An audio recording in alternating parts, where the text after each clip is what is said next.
I had a good relationship with Atwoli because there was a time he went to Geneva and he brought me 2 shirts, a white shirt and a blue shirt, which I still wear. Even I wore one yesterday.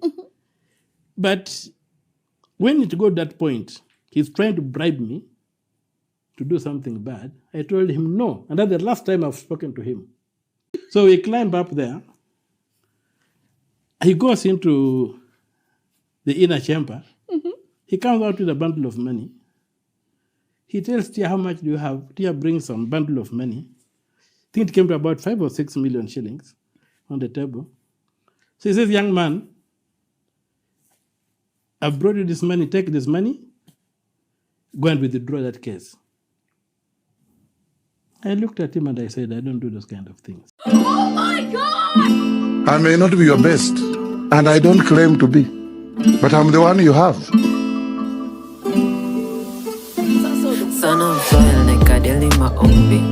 Climb up there. He goes into the inner chamber. He comes out with a bundle of money. He tells Tia, how much do you have? Tia brings some bundle of money. I think it came to about 5 or 6 million shillings on the table. So he says, young man, I've brought you this money. Take this money. Go and withdraw that case. I looked at him and I said, I don't do those kind of things. And I walked away. I had a good relationship with Atwoli because there was a time he went to Geneva and he brought me 2 shirts, a white shirt and a blue shirt, which I still wear. Even I wore one yesterday. But when it got that point, he's trying to bribe me to do something bad. I told him no. And that's the last time I've spoken to him. So if I can reject 6 million and he thinks 6 million is enough, who is richer? You are? I'm richer than Atwoli. Richness is not possession. It's your attitude to possession. Whoa. Yeah, it's a possession. That's why Jesus said the rich in the spirit. My attitude to material things is that I just, and they're not an end in themselves. Money is not an end in itself for me. I don't need to own the world. I just need money enough for my meal today. Yeah, that's what's critical. So me and Atwoli,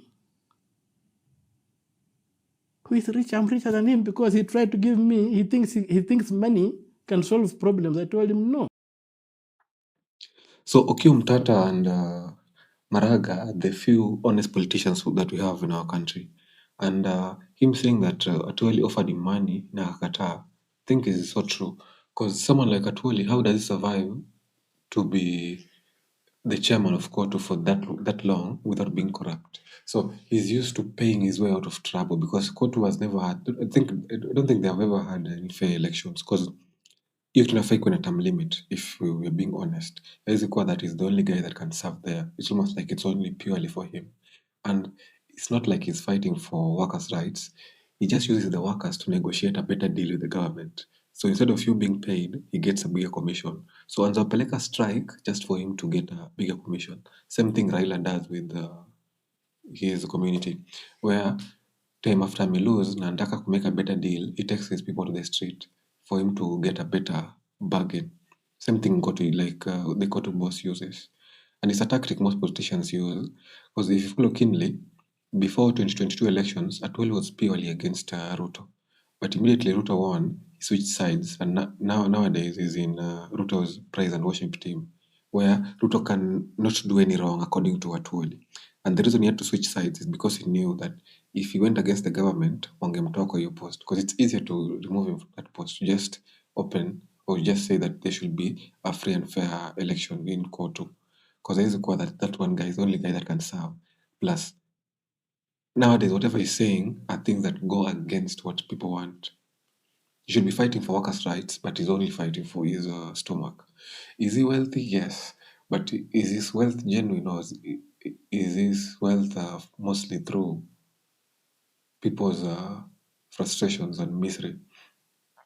Because he represents most of the workers. So mnakatwa kwa payroll, ndio mlipe Atwoli mwenye.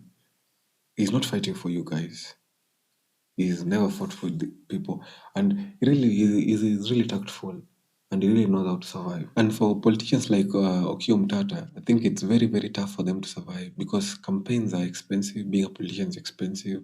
People always begging. People always want you to help. People always want you to fund their burials, fund their birthdays, fund their fees. And I think at times I understand why some of our politicians are very corrupt because we are naturally beggars. Like in most of our communities, people like over beg. So utawatafutia wapi? Inabidi umesaidia CDF ndio ukuje wapatie ndio at least tupigiwe makofi. So for such a guy to survive, I think Busia people are very, very honest people because huwezi sema ati ako na pesa ya kuweka billboards in the entire county. Huwezi sema ako na pesa ya kuzunguka kila siku. So people just vote for him because they feel like he's an honest guy. And he'll make a good leader, but I'd wish him to be in a position yenye ako in charge of too much money. Maybe hapo ndo tutajua how much power and how honest he really, really is. Because someone like Maraga amekuwa where there is too much money. Hapo kwa Chief Justice, you're in charge of an entire budget of the judicial system. And if you didn't steal back then at least you can trust him because I'm interact na too much money. Omtatah, yes, he's an honest guy, but maybe temptation hajakuwa too much. Because what if we place like more than 10 billion on his hands? Will he still have the same ethics? Will he still have the same moral high ground? That becomes the bigger question. Or will something change? Because with Maraga, he's been exposed to money over and over and over. Because being a judge, kama ile yenye alirule against akina Ruto na Uhuru, you can imagine how much he was offered and he refused it. You can imagine how much he was offered because those people have most of our presidents, they treat the CBK like their own, their personal wallets.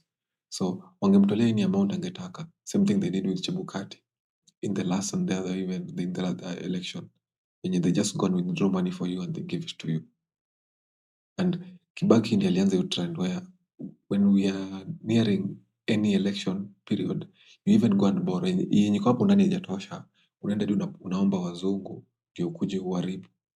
That's how much our presidents and our leaders are. So Okiya Omtatah, yeye, like many people are fronting that yeye washikane na Maraga, but I think they are the same personality, so it won't work as well.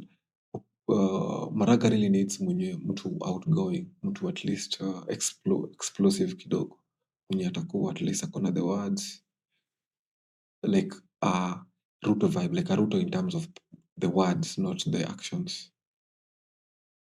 Sijui kama mnaelewa, cause hiyo ni kitu ana lack. He is very, very polite. Okiya Omtatah pia ni very, very polite, so at least anahitaji mtu atachangamsha crowd, but mtu pia akuwe na moral compass kama yake, but at least akuwe na, so someone like Ndindi Nyoro will really, really work better for Maraga.